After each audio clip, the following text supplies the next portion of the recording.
بسم اللہ الرحمن الرحیم۔ السلام علیکم معزز ناظرین، آپ سے ایک چھوٹی سی ریکویسٹ ہے کہ ویڈیو کو ضرور اینڈ تک دیکھیں۔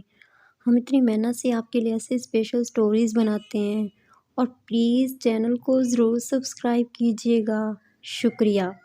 آج سے 5 سال پہلے کی بات ہے جب اچانک دروازے پر کسی نے گھنٹی بجائی۔ سب اپنے اپنے کاموں میں مصروف تھے۔ میں نے اپنے کمرے کا دروازہ کھول کر باہر گلی میں دیکھا تو ایک عورت کھڑی ہوئی تھی۔ پوچھنے پر پتہ چلا کہ وہ کام والی ہے۔ خیر گھر والوں نے اس سے پوچھا کہ وہ کہاں رہتی ہے۔ اس نے اپنا فرضی نیم آمنہ بتایا اور کہا کہ میں یہاں پاس ہی رہتی ہوں۔ جب اس سے شناختی کارڈ مانگا تو کہنے لگی آپ لوگ پہلے میرا کام دیکھ لیں، اگر کام پسند آ گیا تو میں اپنا شناختی کارڈ بھی دے دوں گی۔ خیر اس کو کام کے لیے رکھا اور جو اگلے دن اس نے کام شروع کر دیا اور بڑے اچھے طریقے سے کام کرنے لگی، حتیٰ کہ جاتے ہوئے برتن بھی دھو گئی۔ میری والدہ اور بہنیں بہت خوش ہوئی کہ چلو اچھی عورت مل گئی ہے کام والی۔ اگلے دن میں دوپہر کو باہر سے روٹیاں لے کر آیا اور گھنٹی بجائی تو دروازہ کام والی نے کھولا اور وہ بھی پوچھے بغیر۔ میں اندر آیا تو وہ بھی اندر آ گئی اور پھر کچھ دیر بعد چلی گئی۔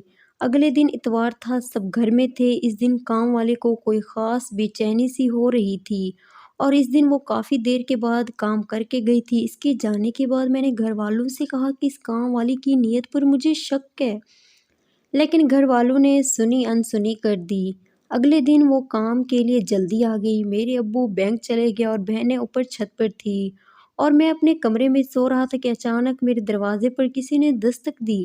میں نے سوتے ہی پوچھا کہ کون؟ تو ایک آدمی کی آواز آئی تھی، کہتا ہے کہ دروازہ کھولو، میں پولیس والا ہوں، مجھے آپ لوگوں سے کچھ باتیں پوچھنی ہیں۔ پہلے تو میں حیران ہوا، لیکن پھر میں نے اپنے کمرے کا دروازہ کھول دیا تو ایک آدمی پستول لے کر اندر آ گیا اور مجھے نیچے لے گیا، جہاں سے پہلے ہی میرے گھر والوں کو ڈاکو نے قید کیا ہوا تھا۔ میں نے اداکاری شروع کر دی کہ مجھے کمر میں درد ہو رہا ہے، لیکن میری امی نے مجھے چپ رہنے کا کہا اور وہ لوگ سامان لوٹنے لگے۔ کچھ دیر بعد گھنٹی بجی تو ایک ڈاکو میری بہن سے کہتا ہے چلو تمہارے پاپا آ گئے ہیں، دروازہ کھولو۔